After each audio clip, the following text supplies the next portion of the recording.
Greetings everyone. Today we will be discussing about genes. ജീൻസിൻ്റെ definition എന്ന് പറയുന്നത് section of D N A with the information to construct a protein. Okay, അപ്പം എന്താണ് exactly gene എന്ന് പറഞ്ഞു കഴിഞ്ഞാൽ നമ്മുടെ ഓരോ സെല്ലും 46 strands of D N A ഉണ്ടെന്ന് പറഞ്ഞു. ഓക്കെ, അതിൽ ഓരോ സ്ട്രാൻഡിലും millions of particles of nucleotide കൊണ്ടാണ് ഉണ്ടാക്കിയിരിക്കുന്നതെന്നും പറഞ്ഞു. അപ്പം ഈ ന്യൂക്ലിയോടൈഡ് എന്ന് പറയുന്നത് നമ്മൾ പറഞ്ഞു ACTCG എന്നൊക്കെ പറഞ്ഞ് ഒരുപാടുണ്ട്. ഓക്കെ, അപ്പം ഈ ന്യൂക്ലിയോടൈഡ്സ് അതിൻ്റെ സീക്വൻസിനെ വിളിക്കുന്നതാണ് ജീൻ എന്ന് പറയുന്നത്. ഈ ന്യൂക്ലിയോടൈഡ്സിൻ്റെ ഉള്ളിൽ ഒരുപാട് ഇൻഫർമേഷൻസ് ഉണ്ട്. അത് ഒരുമിച്ച് കോഡ് ചെയ്യുമ്പോഴാണ് ഈ ഇൻഫർമേഷൻസ് സെല്ലിന് റീഡ് ചെയ്യാൻ പറ്റുന്നത്. ഓക്കെ, അപ്പോൾ ആ ഒരു കോമ്പിനേഷൻ ഓഫ് സീക്വൻസ് ഓഫ് ന്യൂക്ലിയോടൈഡ്സിനെയാണ് ജീൻ എന്ന് വിളിക്കുന്നത്. ഓക്കെ, എന്താണ് എക്സാക്ട്ലി ഈ ഇൻഫർമേഷൻസ് എന്താണ് ചെയ്യുന്നത്? ഞാൻ നേരത്തെ പറഞ്ഞ പോലെ തന്നെ നമ്മളെ ഹയർ ലെവൽസ് ഓഫ് യൂക്യാരിയോട്ടിക്സ് ഓർഗാനിസത്തിന് ഒരുപാട് ഡിഫറൻസ് ഉണ്ട്. അപ്പം ബ്ലൂ ഐസ് ഉള്ളവരുണ്ട്, ബ്ലാക്ക് ഐസ് ഉള്ളവരുണ്ട്, ആങ്കർ കൂടിയവരുണ്ട്, ആങ്കർ കുറഞ്ഞവരുണ്ട്. അപ്പം ഇതൊക്കെ ജീൻസ് എഫക്റ്റഡ് ആണ്, ജീൻസിൻ്റെ ഇൻഫർമേഷൻസ് ബേസ് ചെയ്തിട്ടാണ് എന്നുള്ളതാണ് പറയപ്പെടുന്നത്. അപ്പം ഒരു സിംഗിൾ ജീൻ അല്ല ഈ ഡിഫറൻസ് കാണിക്കുന്നത്, ഒരു ചെറിയൊരു സിംഗിൾ ജീൻ അല്ല അതിന് കാരണമാവുന്നത്.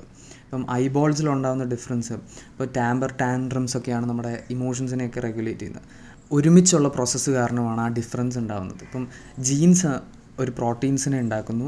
ഈ പ്രോട്ടീൻസ് പല കെമിക്കൽസുമായിട്ട് ഇൻട്രാക്ട് ചെയ്ത് ഒരു ഐ പിഗ്മെൻറ്റ്സ് ഉണ്ടാക്കുന്നു, അല്ലെങ്കിൽ നമ്മുടെ മൂഡ് ഓൾട്ടർ ചെയ്യുന്ന ഹോർമോൺസ് ഉണ്ടാക്കുന്നു. ഇതൊക്കെയാണ് ആക്ച്വലി ഇത്രയും ഡിഫറൻസിനൊക്കെ കാരണമാകുന്നത്. അല്ലാതെ ജീൻ സിംഗിളായിട്ടല്ല വർക്ക് ചെയ്യുന്നത്, അത് പ്രോട്ടീൻസായിട്ട് ജോയിൻ ചെയ്ത് കെമിക്കൽസുമായിട്ട് ജോയിൻ ചെയ്തിട്ടാണ് ഇത്തരത്തിലുള്ള എന്താ പറയുന്നത് ബോഡി പാർട്സും അല്ലെങ്കിൽ ഹോർമോൺസും ഡെവലപ്പ് ആകുന്നത്.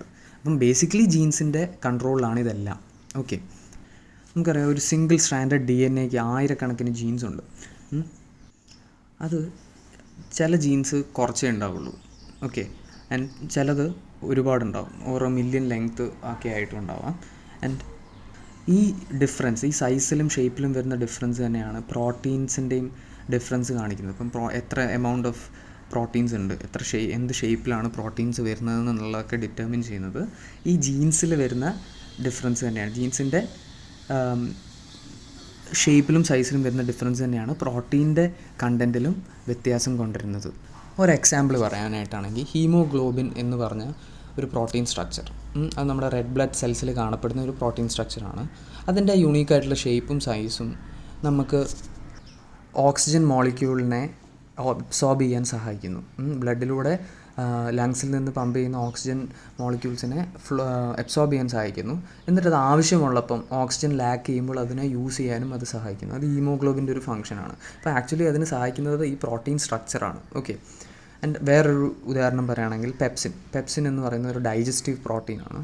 അതിൻ്റെ യുണീക്ക് ഷേപ്പ് അതിനെ നമ്മുടെ ഫുഡ് ഇൻടേക്കിനെ ബ്രേക്ക് ഡൗൺ, നമ്മൾ കഴിച്ചിരിക്കുന്ന ഫുഡിനെയൊക്കെ ബ്രേക്ക് ഡൗൺ ചെയ്യാൻ സഹായിക്കുന്നു. അതുപോലെ അത് നമ്മുടെ സ്റ്റൊമക്കിലുണ്ടാകുന്ന ഈ ഫുഡ് സ്ട്രക്ചേഴ്സിനെയൊക്കെ അബ്സോർബ് ചെയ്യാൻ സഹായിക്കുന്നു. ഓക്കെ, അപ്പോൾ അതിൻ്റെ ഷേപ്പാണ് പെപ്സിൻ എന്ന് പറയുന്ന പ്രോട്ടീനെ ഹെൽപ്പ് ചെയ്യുന്നത്. അതുപോലെ കെരാറ്റിൻ എന്ന് പറയുന്ന സ്ട്രക്ചറൽ പ്രോട്ടീനാണ്. ഇതിൻ്റെ യൂണീക്ക് ഷേപ്പാണ് നമുക്ക് പല കെരാറ്റിൻ പ്രോട്ടീനുമായിട്ട് കമ്പൈൻ ചെയ്ത് നമ്മുടെ ബോഡിയിൽ വേണ്ട ഹാർഡായിട്ടുള്ള സ്ട്രക്ചേഴ്സിനെ ഉണ്ടാക്കുന്നത്. ഇപ്പം മൃഗങ്ങളുടെ കേസിൽ ക്ലോസ്, നഖങ്ങൾ, നീണ്ട നഖങ്ങൾ, നമ്മുടെ കേസിൽ നെയിൽസ്, ഇപ്പം പക്ഷികളുടെ കേസിൽ ബീക്സ്, അവരുടെ കട്ടിയുള്ള ചുണ്ട്, അതൊക്കെ ഉണ്ടാക്കാൻ സഹായിക്കുന്നത് ആക്ച്വലി കെരാറ്റിൻ്റെ എല്ലാം കൂടെ കൂടിയിട്ടാണ്. അപ്പോൾ ഇതൊക്കെ പ്രോട്ടീൻസിൻ്റെ ഫംഗ്ഷനാണ്. ഇതൊക്കെ എക്സാമ്പിൾസാണ്, നമ്മുടെ ബോഡിയിൽ നടക്കുന്ന എക്സാമ്പിൾസാണ്. അപ്പം പ്രോട്ടീൻസിനെ ഈ ഷേപ്പ് കൊണ്ടുവരുന്നത് ആരാണ്? ജീൻസാണ്. അപ്പം ജീൻസും പ്രോട്ടീൻസും തമ്മിലുള്ള ഒരു കോമ്പിനേഷനാണ് ഇത്തരത്തിലുള്ള നമ്മുടെ ബോഡിലി ഫങ്ഷൻസിന് സഹായിക്കുന്നതും. അപ്പം ബേസിക്കലി സ്പീക്കിംഗ് ഡിഫറെൻറ്റ് ക്രീച്ചേഴ്സിനും ഡിഫറെൻറ്റ് ജീൻസാണുള്ളത്. അതുകൊണ്ടാണ് എല്ലാവരുടെയും ബോഡിയിലെ ഷേപ്പ് ഡിഫറെൻ്റ് ആവുന്നത്, ഡിഫറെൻറ്റ് ഫങ്ഷൻസ് പ്രൊവൈഡ് ചെയ്യുന്നത്. പക്ഷേ എല്ലാ സയൻറ്റിസ്റ്റുകളും ബിലീവ് ചെയ്യുന്നത് നമ്മുടെ എല്ലാ എർത്തിലുള്ള എല്ലാ ലൈഫും റിലേറ്റഡ് ടു വൺ DNA കോഡാണ്. ഓക്കെ, ഇവോൾവ്ഡ് ആണ് എന്ന് പറയാൻ കാരണം DNA കോഡിൻ്റെ ബേസിക് ആയിട്ടുള്ള ലാംഗ്വേജ് സെയിം ആണ്. ചുരുക്കി പറഞ്ഞാൽ നമ്മൾ നേരത്തെ പറഞ്ഞ nucleotide A's, T's, C's, G's ഒക്കെ പ്രിറ്റി മച്ച് സെയിം ആണ് ഫോർ ഓൾ ലിവിങ് തിങ്സ്. അതുകൊണ്ടാണ് ഏകദേശം സെയിം എന്ന് പറയാൻ പറ്റുന്നത്. ആൻഡ് പല ക്രീച്ചേഴ്സിനും മുഴുവനുമായിട്ടും ചില ജീൻസൊക്കെ സെയിം ആയിട്ട് തന്നെ വരാം. ഉദാഹരണം പറയുകയാണെങ്കിൽ നിങ്ങൾ പഠിച്ചിട്ടുണ്ടാവും, ഹ്യൂമൻസിനും ചിമ്പാൻസിക്കും 96% ജനറ്റിക് കോഡ്സുകൾ ഷെയർ ചെയ്യപ്പെടുന്നു. ഓക്കെ, ജനറ്റിക് എൻജിനീയേഴ്സ് വിശ്വസിക്കുന്നതും നമ്മുടെ ജീൻസിനെ ഒരു ബാക്ടീരിയൽ സെല്ലിൽ നിന്ന് എടുക്കാം, എന്നിട്ട് അത് നമ്മുടെ DNA അല്ലെങ്കിൽ ആനിമൽസിൻ്റെയോ അല്ലെങ്കിൽ പ്ലാന്റ്സിൻ്റെയോ DNA സെല്ലിൽ ഇടുകയാണെന്നുണ്ടെങ്കിൽ നമ്മുടെ പ്ലാന്റ്സിൽ അല്ലെങ്കിൽ ആനിമൽ സെല്ല് ഈ DNA റീഡ് ചെയ്ത് ഒരു പുതിയ ബാക്ടീരിയൽ പ്രോട്ടീൻ ഉണ്ടാക്കാൻ ഉള്ള കേപ്പബിലിറ്റി ഉണ്ടെന്നാണ് എൻജിനീയേഴ്സൊക്കെ പറയുന്നത്. ഓക്കെ, അപ്പോൾ ഈ engineers have mixed and matched many DNAs. ഇത്രയും ഒരുപാട് അഡ്വാൻസ്മെൻറ്റ് വന്നു സയൻസിൽ. അപ്പം ഇത്തരത്തിലുള്ള ജീൻ കോഡിങ്ങും കാര്യങ്ങളൊക്കെ നടക്കുന്ന സമയമാണ് അപ്പം ഇതിനൊരു എക്സാമ്പിളാണ് ഇപ്പം ഒരു കോൺ കണ്ടുപിടിച്ചു. ഓക്കെ, ചോളം കണ്ടുപിടിച്ചിട്ടുണ്ട്. ഇൻസെക്ട്സ് അത് കഴിച്ചു കഴിഞ്ഞാൽ അത് അപ്പം തന്നെ മരിക്കും. പക്ഷേ ടു ആൻ എക്സ്റ്റെൻറ്റ് നമുക്ക് ഹ്യൂമൻസിന് സേഫായിട്ട് കഴിക്കാൻ പറ്റുന്ന രീതിയിലുള്ള ഒരു കോൺ കണ്ടുപിടിച്ചിട്ടുണ്ട്. അതുപോലെ ടൊമാറ്റോസ്, വെജിറ്റബിൾസ്, ഇതൊക്കെ നമ്മൾ കാണുന്നതിലും വലുപ്പമുള്ള സാധനങ്ങൾ വിൽക്കുന്നുണ്ട്. ആക്ച്വലി നോർമൽ സൈസ് അല്ല, ഇതൊക്കെ വലുതാണ്. ഇതൊക്കെ ഇതുപോലെ ഡിഫറൻസ് ഉണ്ടാക്കി ജനറ്റിക് കോഡ്സിൽ ഡിഫറൻസ് ഉണ്ടാക്കിയിട്ട് പ്രൊഡ്യൂസ് ചെയ്യുന്നവയാണ്.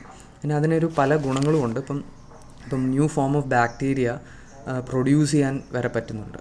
അത് നമ്മുടെ ഹ്യൂമൻ പ്രോട്ടീൻ, ഇൻസുലിൻ പ്രൊഡ്യൂസ് ചെയ്യുന്ന പല ബാക്ടീരിയാസും പ്രൊഡ്യൂസ് ചെയ്യാൻ പറ്റുന്നത് കൊണ്ട് എന്താ ഗുണം എന്ന് വെച്ച് കഴിഞ്ഞാൽ, ഈ ഡയബറ്റീസ് പേഷ്യൻസിനും ഇതുപോലെ ഇൻസുലിൻ വേണ്ടി വരുന്ന ആൾക്കാരുണ്ട് സർവൈവ് ചെയ്യാൻ.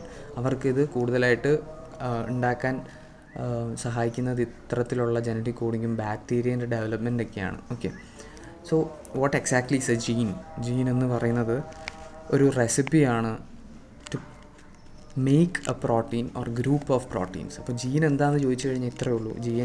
ഒരു റെസിപ്പിയാണ് നമുക്കൊരു പ്രോട്ടീൻ ഉണ്ടാക്കാൻ സഹായിക്കുന്ന, അല്ലെങ്കിൽ ഗ്രൂപ്പ് ഓഫ് പ്രോട്ടീൻസിനെ ഉണ്ടാക്കാൻ സഹായിക്കുന്ന ഒരു റെസിപ്പി ജീൻ എന്ന് വിളിക്കുന്നത്. Okay, hope it is clear. This is an introduction to gene.